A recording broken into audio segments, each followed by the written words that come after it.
सुन लीजिए इस हदीस को, इस हदीस का तर्जुमा करके दुआ होगी इंशाअल्लाह।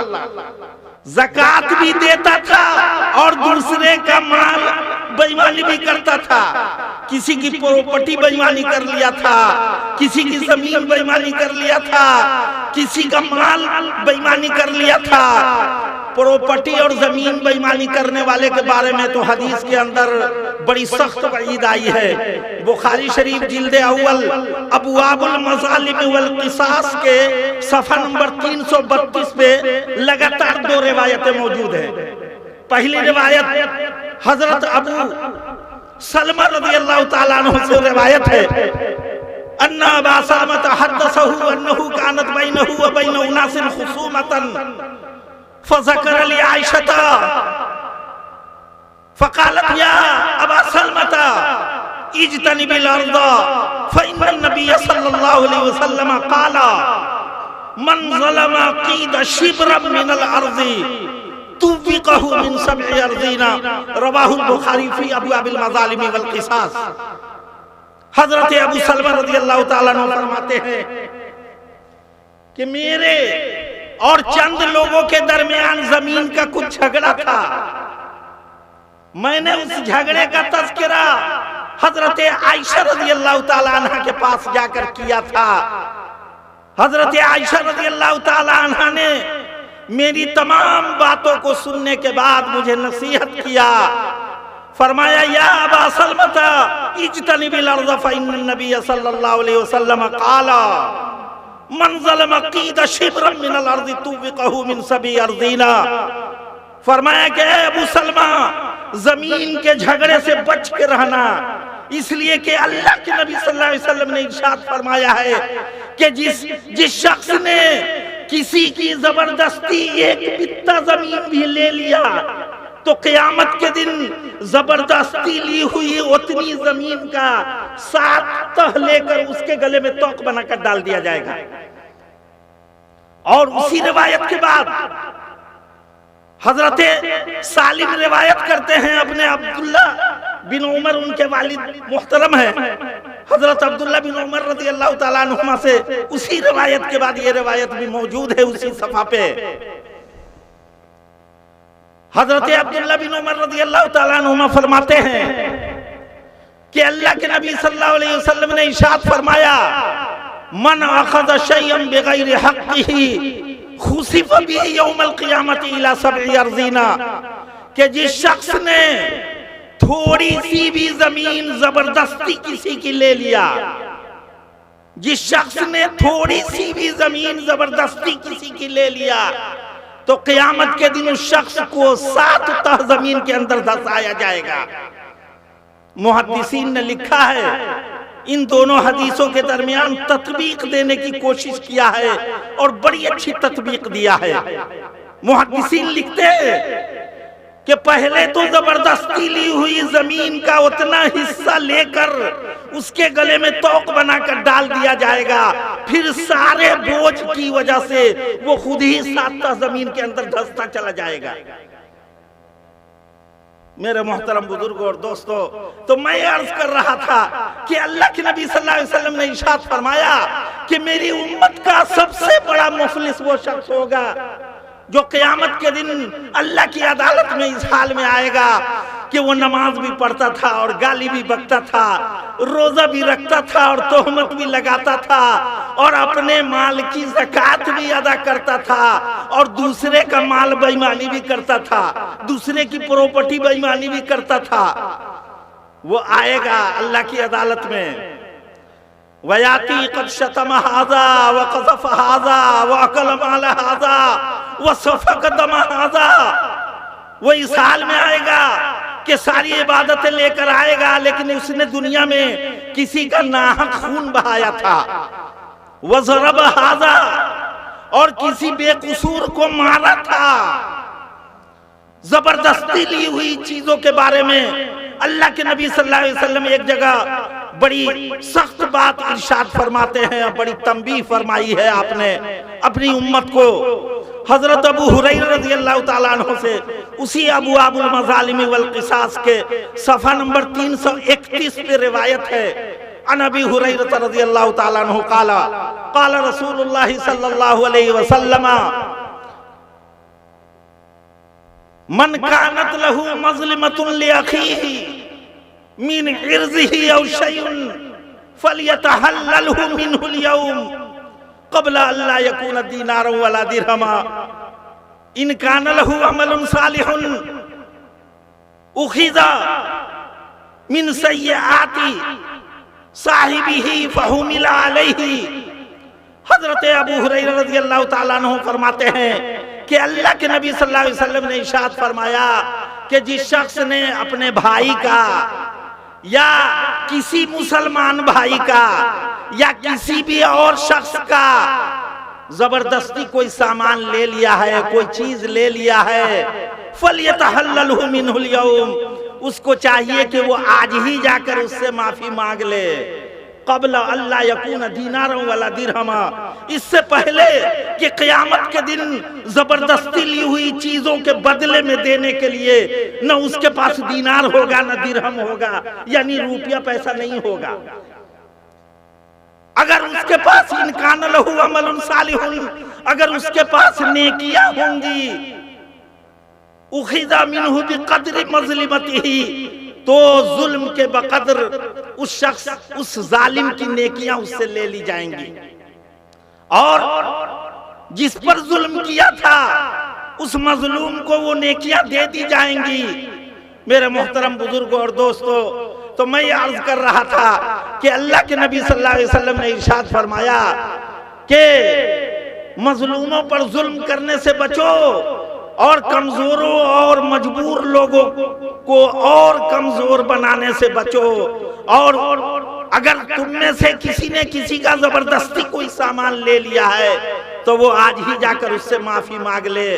क़यामत के दिन उसके पास बदले में देने के लिए रुपया पैसा नहीं होगा। क़यामत का दिन वो दिन होगा कि उस दिन हर हक वाले का हक दिलाया जाएगा, हर हक वाले का हक दिलाया जाएगा, यहां तक कि इंसानों की तरह जानवरों का भी बदला दिलाया जाएगा। तिरमिज़ी शरीफ के उसी सफ़ा नंबर 67 पे हजरत अबू हुरैरा रज़ियल्लाहु ताला अन्हु से ही ये दूसरी रिवायत भी है। अन अबी हुरैरा रज़ियल्लाहु ताला अन्हु अन्ना रसूलुल्लाह सल्लल्लाहु अलैहि वसल्लम क़ाला लतुअद्दुन्नल हुकूक इला अहलिहा हत्ता तुक़ाद शातुल जलहाउ मिन शातिल करनाई। फरमाया अल्लाह के नबी सल्लल्लाहु अलैहि वसल्लम ने इरशाद फरमाया कि क़यामत के दिन हर हक वाले का हक दिलाया जाएगा, यहाँ तक कि अगर किसी सींग वाली बकरी ने दुनिया में बेसींग वाली बकरी को मारा होगा तो क़यामत के दिन उस बेसींग वाली बकरी को उस सींग वाली बकरी से बदला दिलाया जाएगा। मेरे मोहतरम बुजुर्गों और दोस्तों, क़यामत का दिन इंसाफ का दिन होगा। उस दिन इंसान तो इंसान, जानवरों का भी बदला दिलाया जाएगा। इसलिए कमजोरों पर जुल्म करने से बचें और समाज के मजबूरों और बेसहारा लोगों पर जुल्म करने से बचें, क्योंकि क़यामत के दिन इंसान तो इंसान, जानवरों का भी बदला दिलाया जाएगा। अरे बात समझ में आ रही है कि नहीं आ रही है? वो एक मौलाना थे, बस रिवायत मुकम्मल हो रही है। ये एक मौलाना थे, वो हर साल बस्ती में चंदा वसूल करने के लिए आते थे। बस्ती वालों ने एक मर्तबा सोचा कि साहब ये हजरत जी तो हर साल हम लोगों से चंदा लेके चले जाते हैं, लेकिन हजरत जी से हम लोगों ने तो कभी कोई फायदा नहीं उठाया। से ऐसा करते हैं कि मिलाद का प्रोग्राम रखते हैं। और मौलाना इस लाइन के नहीं थे। मिलाद का प्रोग्राम रख दिया, मौलाना को जाके बताया कि हजरत आज प्रोग्राम है, आज आपका बयान होगा, आज आपकी तकरीर होगी, सारे गांव वाले इकट्ठा हो रहे हैं। मौलाना सोचने लगे कि अगर मैं इनकार करता हूं तो फिर ये लोग बाद में चंदा से भी इनकार कर जाएंगे, इसलिए मौलाना को मजबूरन इकरार करना पड़ा। बहरहाल प्रोग्राम रखा, मौलाना आए, स्टेज पर बैठे और अपनी बात शुरू किया। अऊज़ु बिल्लाहि मिनश शैतानिर रजीम, बिस्मिल्लाहिर रहमानिर रहीम, अल्हम्दुलिल्लाहि रब्बिल आलमीन, ला इलाहा इल्लल्लाहु मुहम्मदुर रसूलुल्लाह। भाइयों, बुजुर्गों, दोस्तों, बात समझ में आई? सब लोगों ने कहा कि हाँ, बात समझ में आई। तो फरमाया दुआ करो, सुभान रब्बिका रब्बिल इज्जति अम्मा यसिफून व सलामुन अलल मुरसलीन वल्हम्दुलिल्लाहि रब्बिल आलमीन। गांव के लोगों ने सोचा कि मौलाना तो आज बहुत होशियारी से बच के निकल गए, ऐसा करते हैं कि कल फिर प्रोग्राम रखते हैं। लेकिन कल जब मौलाना पूछेंगे कि बात समझ में आई, तो आधे लोग कहना कि समझ में आ गई और आधे कहना कि भाई बात समझ में नहीं आई। कल होके मौलाना फिर आए, अऊज़ु बिल्लाहि मिनश शैतानिर रजीम, बिस्मिल्लाहिर रहमानिर रहीम, ला इलाहा इल्लल्लाहु मुहम्मदुर रसूलुल्लाह। नहीं है कोई माबूद सिवाय अल्लाह के, मोहम्मद सल्लल्लाहु अलैहि वसल्लम अल्लाह के रसूल हैं। भाइयों, बुजुर्गों, दोस्तों, बात समझ में आई? तो आधे लोगों ने कहा कि हाँ, बात समझ में आ गई, और आधे लोगों ने कहा कि भाई आप क्या कह रहे हैं, हम लोगों को कुछ समझ में नहीं आ रहा है। तो फरमाया कि जिन लोगों को बात समझ में आ गई है वो लोग बाद में इन लोगों को समझा दीजिएगा। दुआ करो, सुभान रब्बिका रब्बिल इज्जति अम्मा यसिफून व सलामुन अलल मुरसलीन। फिर उन्होंने मजलिस खत्म कर दिया। अब गांव वालों ने प्लान बनाया, पूरे गांव वालों की मीटिंग हुई और मशवरा किया। कहा कि कल फिर प्रोग्राम होगा, और कल जब मौलाना हम लोगों से पूछेंगे कि बात समझ में आई, तो सारे के सारे लोग कहना कि भाई आप क्या कहते हैं, हम लोगों को कुछ समझ में नहीं आता है। चुनांचे मशवरा तो पहले हो चुका था, सारे लोग जमा हुए और हजरत जी आए, अऊज़ु बिल्लाहि मिनश शैतानिर रजीम, बिस्मिल्लाहिर रहमानिर रहीम, अल्हम्दुलिल्लाहि रब्बिल आलमीन, ला इलाहा इल्लल्लाहु मुहम्मदुर रसूलुल्लाह। नहीं है कोई माबूद सिवाय अल्लाह के, और मोहम्मद सल्लल्लाहु अलैहि वसल्लम अल्लाह के रसूल हैं। ला इलाहा, नहीं है कोई इज्जत देने वाला इल्लल्लाह सिवाय अल्लाह के। ला इलाहा, नहीं है कोई दौलत देने वाला इल्लल्लाह सिवाय अल्लाह के। ला इलाहा, नहीं है कोई रोज रोज रोटी खिलाने वाला इल्लल्लाह सिवाय अल्लाह के। ला इलाहा, नहीं है कोई रोज रोज पानी पिलाने वाला इल्लल्लाह सिवाय अल्लाह के। ला इलाहा, नहीं है कोई सेहत देने वाला इल्लल्लाह सिवाय अल्लाह के। ला इलाहा, नहीं है कोई औलाद देने वाला इल्लल्लाह सिवाय अल्लाह के। और ये सारी बातें बताई किसने, ये सारी बातें समझाई किसने? मुहम्मदुर रसूलुल्लाह। ये सारी बातें मोहम्मदुर रसूलुल्लाह ने बताई है। भाइयों, बुजुर्गों, दोस्तों, बात समझ में आई? सब लोगों ने कहा कि भाई आप क्या कहते हैं, हम लोगों को तो कुछ समझ में नहीं आता है। तो मौलाना बिगड़ गए, कहने लगे कि 3 दिन हो गए समझाते समझाते, अब बात समझ में नहीं आती है। अब इन नासमझों से खुदा ही समझे। दुआ करो, सुभान रब्बिका रब्बिल इज्जति अम्मा यसिफून व सलामुन अलल मुरसलीन। कहने का मतलब यह है कि अभी भी आप लोगों को बात समझ में आई कि नहीं आई? मजलूम की आह से डरे, मजलूम की आह सीधे आसमान पे जाती है, सीधे। हजरत मुआज बिन जबल रज़ियल्लाहु ताला अन्हु को अल्लाह के नबी सल्लल्लाहु अलैहि वसल्लम ने जब यमन का गवर्नर बनाकर भेजा था, कई मील तक हजरत पैदल तशरीफ ले गए थे और रास्ते में बहुत सारी नसीहतें करते गए। हजरत अब्दुल्ला बिन अब्बास रज़ियल्लाहु ताला अन्हुमा से बुखारी शरीफ जिल्द अव्वल अबवाबुल मज़ालिम वल क़िसास के सफ़ा नंबर 331 पे वो रिवायत मौजूद है। अन इब्न अब्बास रज़ियल्लाहु ताला अन्हुमा अन्ना रसूलुल्लाह सल्लल्लाहु अलैहि वसल्लम बअस मुआज़न इलल यमनी फ़क़ाल इत्तक़ी दावतल मज़लूम फ़इन्नहु लैसा बैनहु व बैनल्लाहि हिजाब।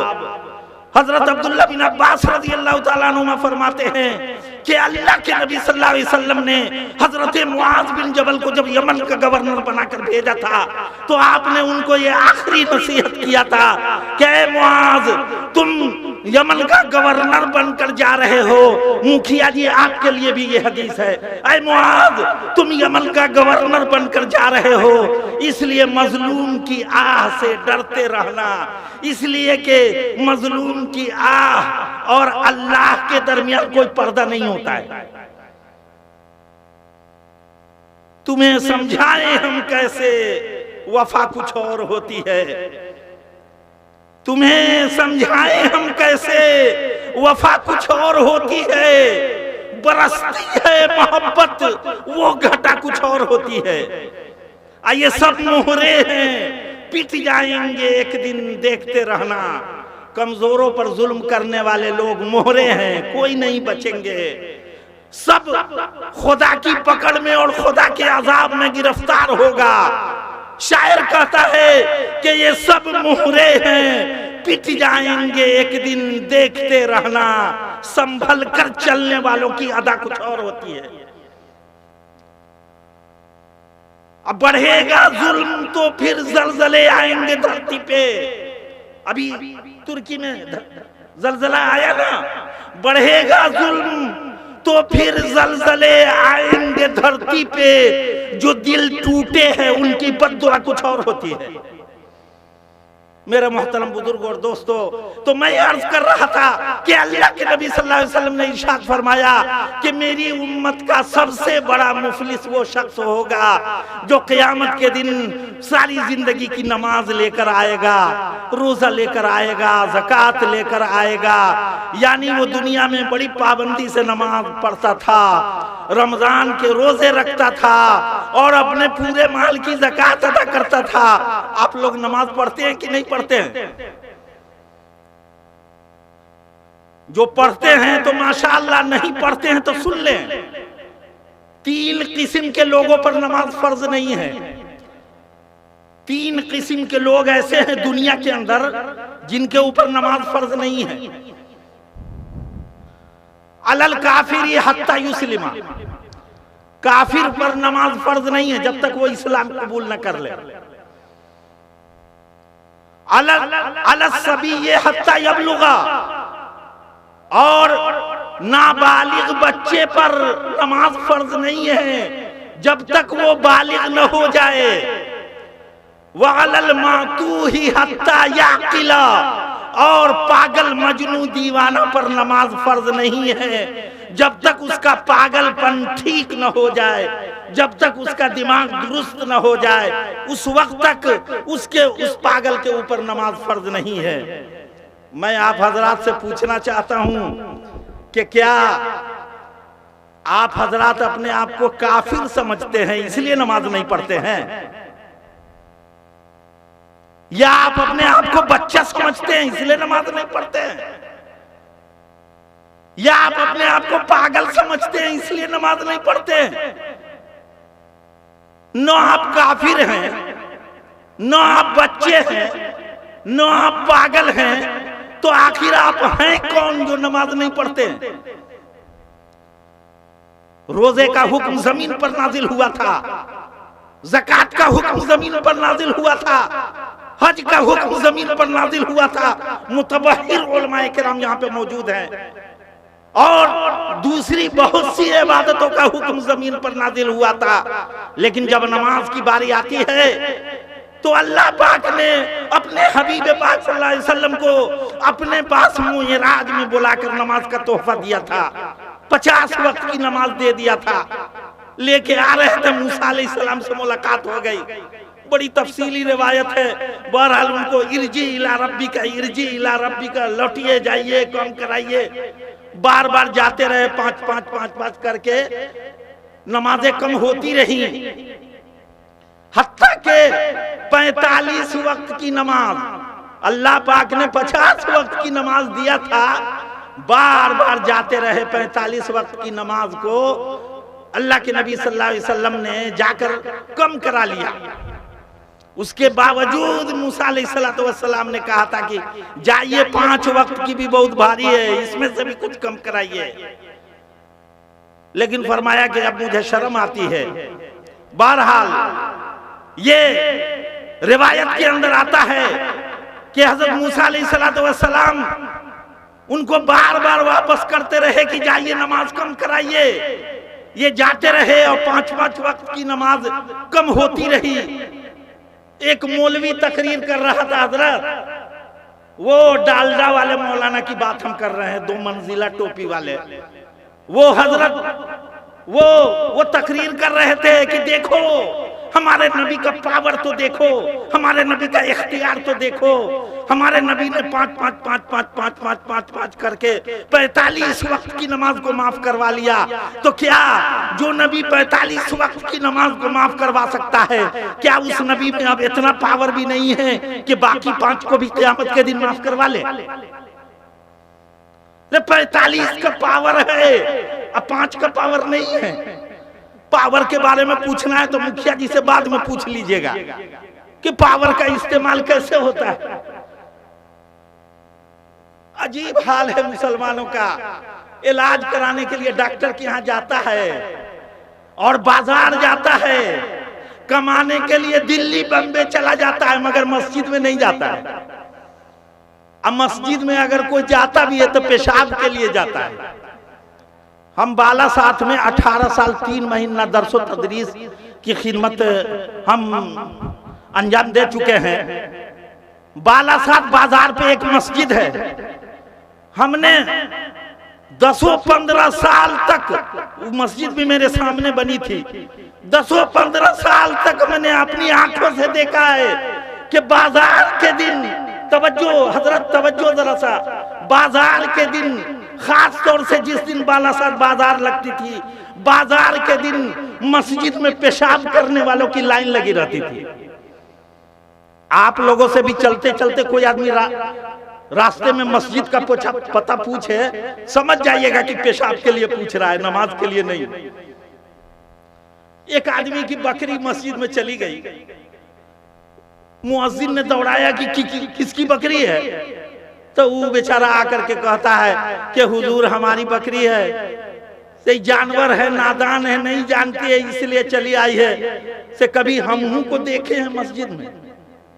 तो मुअज्जिन साहब कहे कि ना, तुमको तो कभी नहीं देखे हैं। तो बोले कि से आजो हम नहीं आते, बकरी के चलते आना पड़ा है।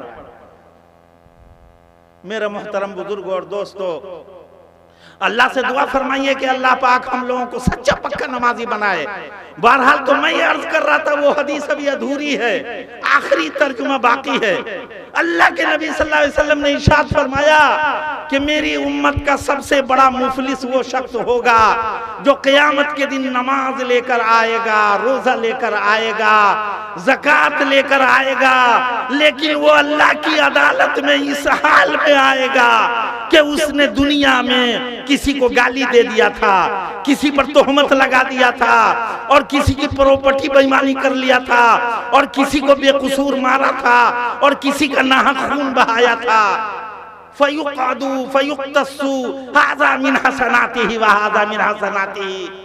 चुनांचे क़यामत के दिन उस जालिम को बैठा दिया जाएगा और उसकी नमाज वाली नेकी में से, रोजा वाली नेकी में से, ज़कात वाली नेकी में से उन मजलूमों को बदला दिया जाएगा। तवज्जो, आखिरी बात है, उन मजलूमों को बदला दिया जाएगा जिन पर उसने दुनिया में जुल्म किया था। और बदला देते देते अल्लाह के नबी सल्लल्लाहु अलैहि वसल्लम ने इरशाद फरमाया, फ़इन फ़नियत हसनातुहु क़ब्ल अन युक़्तसमा अलैहि मिनल ख़ताया। लोगों का बदला देते देते अगर उसकी नेकियां शॉर्ट कर जाएंगी, खत्म हो जाएंगी, तो अल्लाह के नबी सल्लल्लाहु अलैहि वसल्लम ने फरमाया कि जब उसकी नेकियां खत्म हो जाएंगी और कुछ लोगों का मुतालबा बाकी रह जाएगा, कुछ लोगों का हक बाकी रह जाएगा, तो उखिज़ मिन सय्यिआति साहिबिही फउमिल अलैहि। फरमाया अल्लाह के नबी सल्लल्लाहु अलैहि वसल्लम ने कि फिर उन मजलूमों के गुनाहों को ले लिया जाएगा और उस जालिम के सर पे डाल दिया जाएगा। सुम्मा तुरिहा फिन्नार, फिर उस जालिम को उठाकर जहन्नम में फेंक दिया जाएगा। देखिए, इस हदीस में क्लियर बात है कि पूरी जिंदगी पाबंदी से उसने नमाज भी पढ़ी थी, हर साल रमजान का रोजा भी रखा था और अपने पूरे माल की ज़कात भी अदा किया था, लेकिन इसके बावजूद वो जहन्नम में जा रहा है, इसलिए कि उसने कमजोरों पर, मजरूर और मजबूर लोगों पर और मजलूमों पर जुल्म किया था। और समाज के कमजोर लोगों को और कमजोर बनाकर रखा था। इसलिए नमाज, रोजा, हज, ज़कात के बावजूद वो जहन्नम में जा रहा है। और मेरे मोहतरम बुजुर्ग और दोस्तों, अल्लाह से दुआ फरमाएं कि अल्लाह ताला हमको आपको कहने सुनने से ज्यादा अमल की तौफीक अता फरमाएं। और अगर आप हजरात मुझे बुलाया करें तो एक गुजारिश अभी कर देते हैं कि इब्तिदा में मुझे मौका दिया जाए, इंतहा में मौका ना दिया जाए। मैं अभी इतना बड़ा कोई हजरत नहीं हूँ और मैं कोई इतना बड़ा पीर नहीं हूँ कि आखिरी तकरीर भी मैं ही करूँ और आखिरी दुआ भी मैं ही कराऊँ। इसलिए इब्तिदा में मुझे मौका दिया जाए, अभी आप हजरात से गुजारिश कर देते हैं ताकि पूरी बात आ सके। अवामुन्नास के ऊपर आप लोगों ने कितना खर्च किया होगा, लाखों लाख रुपया, क्या फायदा हुआ? बात तो उनके कानों तक नहीं जा सकी। मैं जो बातें अर्ज करना चाहता था वो मौका मुझे नहीं दिया गया, और जो बातें मैं उनको बताना चाहता था वो सुनने के लिए वो लोग यहाँ पे मौजूद नहीं रहे। इसलिए मैं अपनी बात अपनी ही साथ लेके इंशाअल्लाह सुबह सवेरे चला जाऊंगा। वो बात मेरे ही पास रह गई। इसलिए आइंदा अगर कभी मेरे बारे में ख्याल आ जाए तो इब्तिदा में मौका दीजिएगा।